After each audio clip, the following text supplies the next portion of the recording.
अगर 9वें गुरु तेग बहादुर जी हिंदू धर्म और हिंदुओं को बचाने के लिए शहादत न देते तो आज विश्व में कोई हिंदू बचा नहीं होता। वो सारे देश ने मानना चाहिए।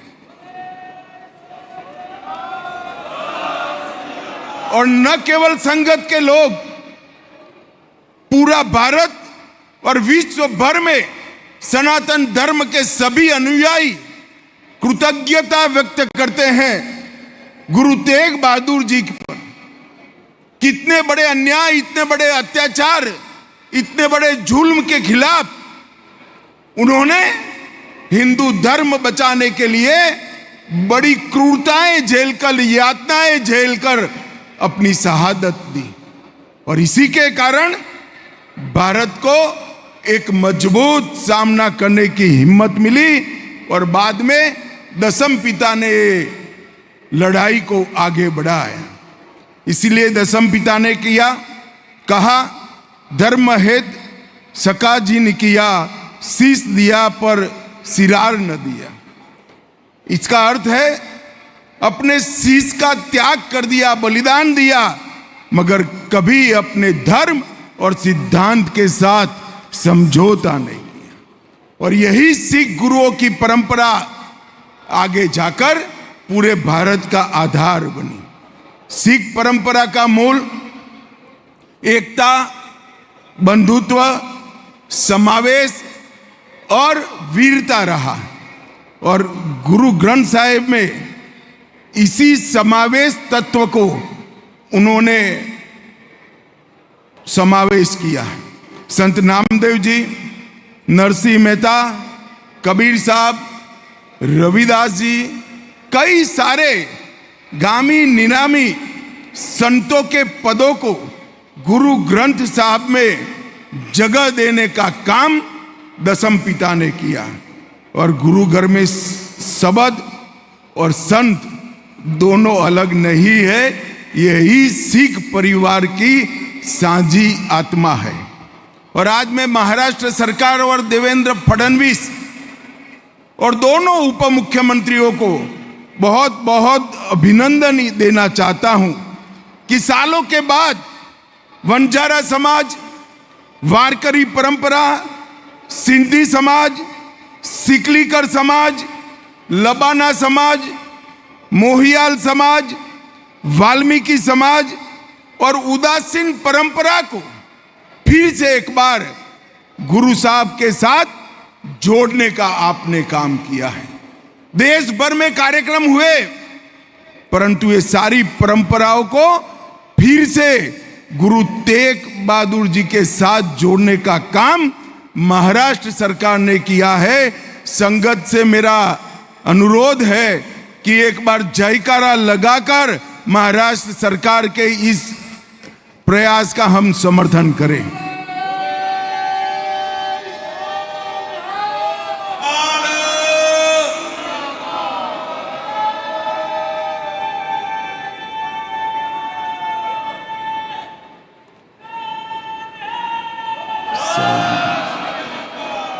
गुरु नानक देव जी ने मानवता के 3 सरल परंतु गहरे सिद्धांत हम लोगों के दिए। नाम जपो, कीरत करो और वंड छको। भगवान का नाम का जाप करते रहिए, भगवान की आराधना करिए, कीर्तन करिए और साथ में बैठकर भोजन करिए।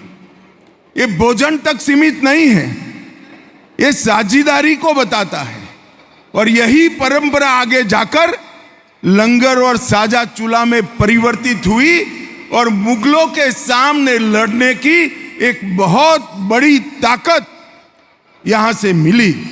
और भारत की हजारों वर्ष की परंपरा को गुरु नानक देव जी महाराज ने एक नया जीवन देने का काम किया। और गुरु तेग बहादुर जी भी यही परंपरा के अनुयायी रहे। उन्होंने वंशकों को का ही विस्तार किया। इनका अर्थ है अपना सुख, अपना साहस, अपना जीवन समाज के साथ बांटना। और मित्रों, आगे मैं बताऊंगा, जब पूरे समाज के लिए, हिंदू धर्म के लिए, हिंदू धर्म के अनुयायियों के लिए अपने साहस का प्रदर्शन करने का समय आया, गुरु साहब ने एक पल की भी देरी नहीं की और गुरु तेग बहादुर जी ने जो कहा था वो कर दिया। 1664 में लबाना समाज के बाबा माखन शाह जी ने सच्चे गुरु की खोज की और उन्होंने पुकारा, गुरु लादो रे। इसका अर्थ है सच्चे गुरु मुझे मिल गए। और तब से लबाना समाज ये परंपरा के साथ जुड़ा और जीवन को जीने का अपना रास्ता स्वीकार किया। जब कश्मीरी पंडितों पर आफत आई, औरंगजेब का कलेक्टर कश्मीर में जाकर धर्म परिवर्तन कराने लगा, नृशंस हत्याएं पंडितों की होने लगी, तब नानकपंथी कृपाराम और ब्राह्मण ब्रह्मदत्त के नेतृत्व में सारे पंडित एकत्रित होकर गुरु साहब के वहां आए और उन्होंने कहा, हमें बचाइए, आप ही हमारी रक्षा कर सकते हैं। मैं बाद में ये पूरी घटना का वर्णन करूंगा, मगर तब से कश्मीरी पंडित दुनिया में कहीं पर भी रहते हैं, वो सब गुरु साहब के साथ जुड़े। मोहियाल समाज, जब औरंगजेब ने गुरु साहब को मानसिक रूप से तोड़ने के लिए इनके प्रिय साथियों पर अत्याचार किया, भाई मतीदास जी को करवत से चीरने का काम किया, भाई सतीदास जी को रूई की रजाई में लपेटकर जिंदा जला दिया और भाई दयाला जी को उबलते पानी में डालकर मौत के घाट उतारा। ये तीनों वीर मोहियाल समाज के थे और आज इस कार्यक्रम के माध्यम से फिर से एक बार मोहियाल समाज यहां पर गुरु साहब के साथ जुड़ा है। और अंत में जब 11 नवंबर 1675 को गुरु साहब का अपना शीश दे दिया, अन्याय के सामने सिर नहीं झुकाया, उस वक्त वाल्मीकि समाज के भाई जेता जी ने ये पवित्र शीश को आनंदपुर साहिब तक ले जाने का काम किया और दसम पिता के पास ले गए। उस वक्त दसम पिता के मुंह से एक अमर वाक्य निकला, रंगरेटा गुरु का बेटा। ये वाक्य आज भी देश भर के वाल्मीकि समाज के सम्मान में बोला जाता है। और जब धड़ वहां छूट गया था, मुगल बादशाह का फरमान था कि इसका दाह संस्कार कोई नहीं करेगा, अगर दाह संस्कार किया तो उसको भी जिंदा जला दिया जाएगा। उस वक्त महान भक्त लखीसा बंजारा ने वो पार्थिव शरीर को रकाबगंज स्थित अपने घर में ले जाकर हंसते हंसते पूरे घर को जला दिया और गुरु साहब का दाह संस्कार करने का काम। आज वहां पर रकाबगंज साहिब गुरुद्वारा ये ऐतिहासिक घटना की साक्षी में खड़ा है। सिंधी और उदासीन समाज भी 9वें गुरु से जुड़े और एक प्रकार से महाराष्ट्र सरकार ने याद कर कर ये सभी समाजों को एकत्रित कर कर 9वें गुरु के 350वें शहीदी वर्ष को स्वरूप देने का काम किया है। गुरु तेग बहादुर जी ने इस सभी समाजों पर, सभी हिंदुओं पर और पूरे भारत पर जो उपकार किया है उसको कोई नहीं भुला सकता। मित्रों, जब औरंगजेब का शासन था उसी वक्त देश ने 1675 में एक ऐसा बलिदान देखा जिससे पूरे देश की जनता की, सनातन धर्म के अनुयायियों की हिम्मत तो बढ़ी, परंतु साथ में साथ औरंगजेब की भी अत्याचार करने की हिम्मत को उसने तोड़ने का काम किया। जैसा मैंने पहले कहा, पंडित कृपाचार्य जी के नेतृत्व में काश्मीरी पंडित जब गुरु तेग बहादुर जी के दरबार में पहुंचे, उन्होंने कहा, सच्चे पातशाह हमारी रक्षा करो, हमारा धर्म डूब रहा है।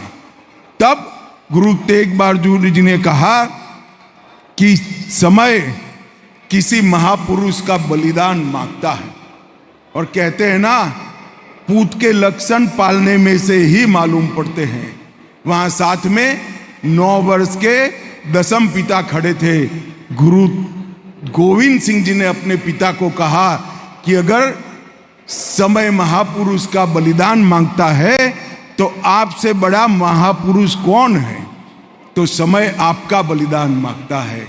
और गुरु तेग बहादुर जी ने निर्णय कहा और ऐलान किया, अगर औरंगजेब मेरा धर्म परिवर्तन करा सकता है तो सारे लोग धर्म परिवर्तन करें। और औरंगजेब ने इस चैलेंज को स्वीकार कर लिया। मैंने आगे कहा, सभी प्रिय शिष्यों पर किसी को जिंदा काट डाला, किसी को तेल के कड़े में डाला, किसी को रुई में लपेट कर जला दिया, मगर गुरु साहब की हिम्मत नहीं टूटी और अंत में गुरु गोविंद सिंह ने स्वयं अपना बलिदान दिया। और वो घटना देखते देखते देखते आग की तरह पूरे भारतवर्ष में फैल गई और सभी हिंदुओं ने, सभी औरंगजेब के विरोध करने वाले धर्म के अनुयायियों ने एक साथ औरंगजेब का सामना करने का निर्णय किया। मित्रों, महाराष्ट्र और पंजाब बहुत गहरा रिश्ता है। यही भूमि है जिसको दसम पिता ने देह त्याग करने के लिए पसंद किया। यहीं पर उन्होंने वैरागी साधु माधोदास को अमृत चखाया और यही माधोदास बंदा सिंह बहादुर बनकर साहबजादों का बदला लेने के लिए पंजाब पहुंचे और फिर से औरंगजेब का सामना करने की बात शुरू हुई। सिख गुरुओं की वाणी के साथ नामदेव जी की भक्ति परंपरा भी आज भी गुरु ग्रंथ साहिब में उपस्थित है। नामदेव जी ने अपने अंतिम समय में पंजाब में ही बिताना तय किया और दसम पिता ने विचित्र नाटक में नौवे गुरु तेग बहादुर जी के लिखा, तिलक जंजू राखा प्रभताए किनो बड़ो कलु महिषा, मतलब तिलक और जनेऊ की रक्षा के लिए सर्वस्व बलिदान किया, जो कि स्वयं ना तिलक लगाते थे ना जनेऊ पहनते थे। उन्होंने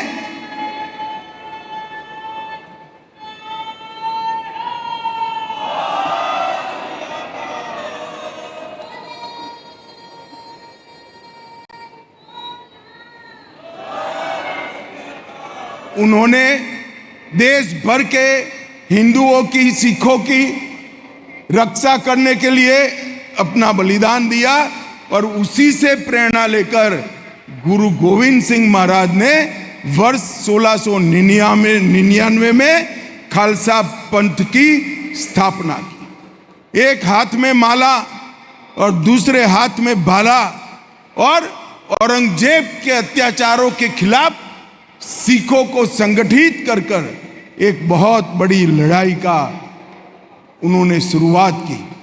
और मैं तो इतिहास का विद्यार्थी हूं, जब दसम पिता के बलिदानों को देखता हूं तब रोंगटे खड़े हो जाते। दुनिया भर की कई क्रांतियों के इतिहास में कोई व्यक्ति ऐसा नहीं होगा जिसने धर्म की लड़ाई के लिए अपने पिता को, अपनी माता को और अपने चारों बेटे को बलिदान कर दिया।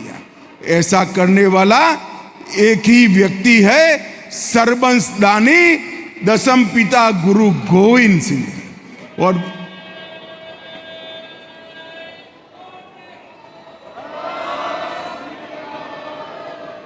और जब चारों शहजादे शहीद हो गए औरंगजेब ये मानता था कि मेरा विजय हो गया, तब यही महाराष्ट्र की भूमि पर से एक पत्र लिखा गुरु गोविंद सिंह जी ने, जिसका अभी अभी मुझे एक प्रति दिया, जफरनामा।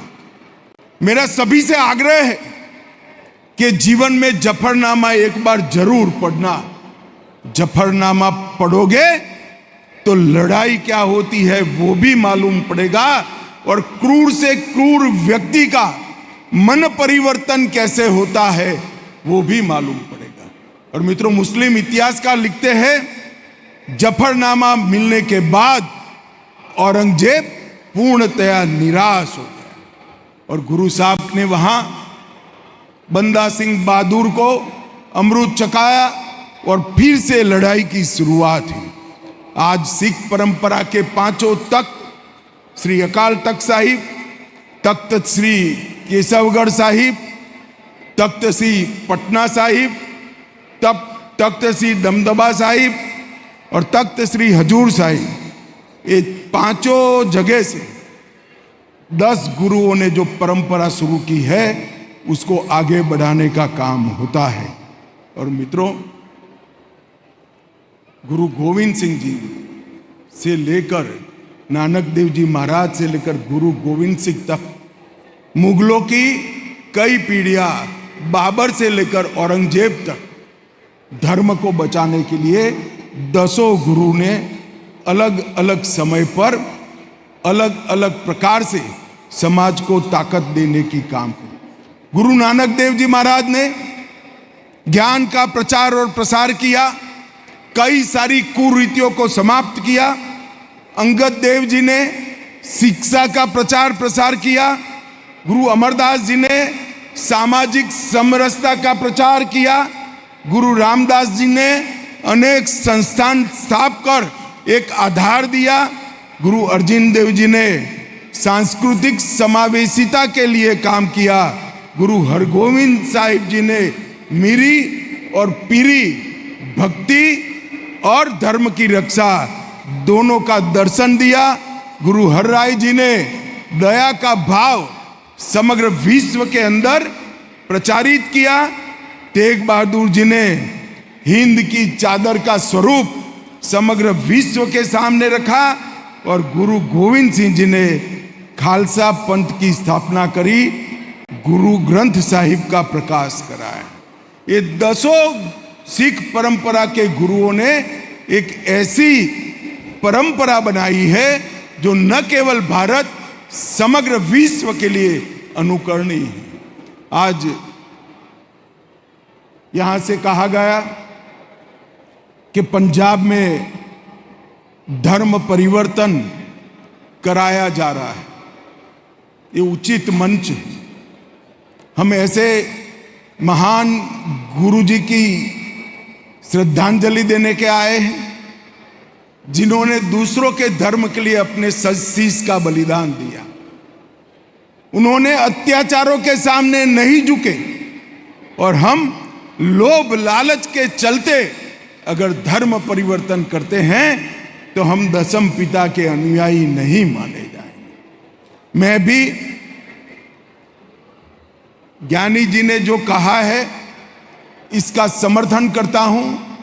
पंजाब सरकार, पंजाब का समाज और सभी धर्म के लोगों ने मिलकर पंजाब में धर्म परिवर्तन को रोकना चाहिए। मित्रों, आज हिंद की चादर 9वें गुरु तेग बहादुर जी के अमर बलिदान को, उनके प्रति पूरे देश की कृतज्ञता व्यक्त करने के लिए हम सब यहाँ उपस्थित है। मेरी वाहे गुरु से यही प्रार्थना है कि हम सब के जीवन में सिख गुरुओं के सभी गुण वो प्रस्थापित करें और बुराइयों को निकालने का रास्ता जो सिख गुरुओं ने बताया है वो हम सब के जीवन में प्रकाशित हो। यही प्रार्थना कर मेरी वाणी को विराम देता हूँ। वंदे मातरम।